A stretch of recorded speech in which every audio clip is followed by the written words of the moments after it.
What's going on, ladies and gentlemen? Diesel War Reaction.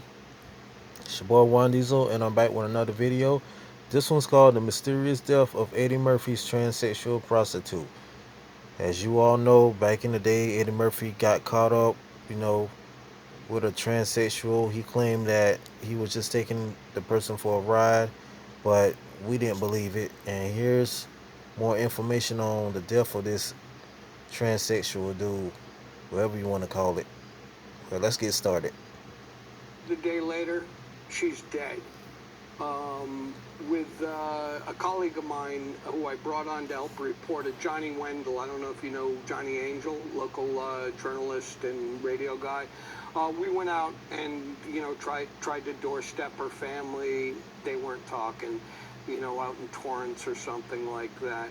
And then I just got with Paul Baresi, and he got me Paul Baresi, who's a former porn star, both a porn director, a fixer, a la like Ray Donovan, dirtied up 10 squared, and he's also a private investigator now. He got his license. Oh, I didn't know that. Yeah, and Paul just led me right to the people that would know. Not.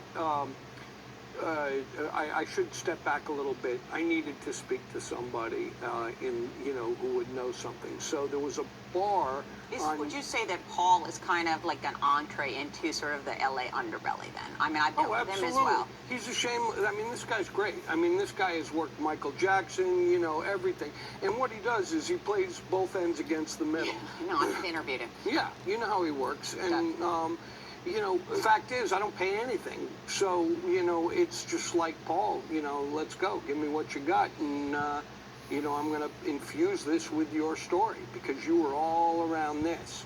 And how he was around this was that, first of all, how I met my first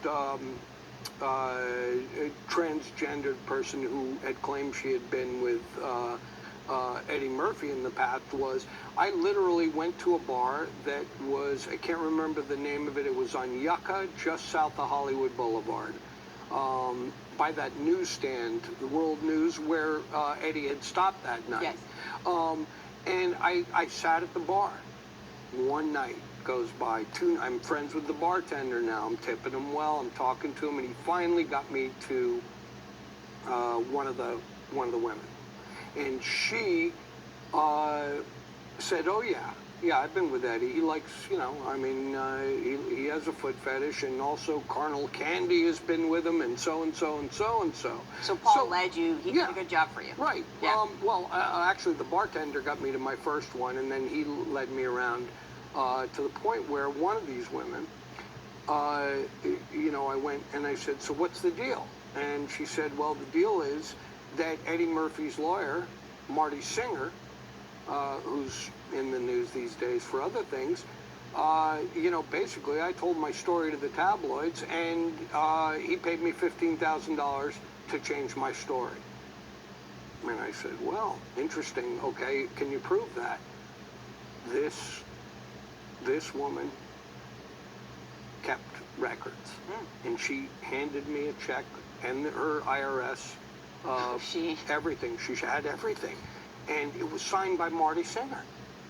And you got to understand, Paul Baresi, the bag man, the money guy, is in between this whole thing, bringing her in, getting paid by Singer to bring her in, and then getting her paid to change her story. Well, he did this on more than one occasion. This is how Marty Singer, you don't invent characters like this. This is like our version of Better Call Saul, because he's a guy who just doesn't, whatever he could do to get the client. He's billing $500 an hour. He will do it. Well, that was back then, maybe. Yeah, well, 500. Back then, yeah, $500 an hour back then. Now it's probably. No, yeah. But now let me just ask you this. He's irrelevant anyway. Did he? What was his explanation for that check? He had no explanation whatsoever except to say to validate that it was paid to her. But the thing is that had this been in a court of law situation, he'd be suborning perjury. You see what I'm saying? This is how this guy operates, and it's unbelievable to that, to the lengths he will go and has gone to protect his clients, or he thinks he's protecting them. But once I have that chicken, I'm like, oh God. And then the dam burst open, and I'm talking to all these, I mean, they're like a hive. They're like, and literally they hang out and they. It's a very close community. Very close community. I've seen it, and every city has one. Every big city certainly, and they protect each other and they look out for each other.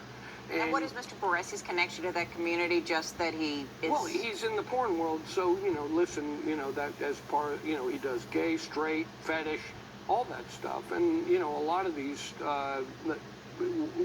women in my story, the bagmen, had worked in adult entertainment. He knew exactly where to go. He knew who these people were. And, and hence we have the story.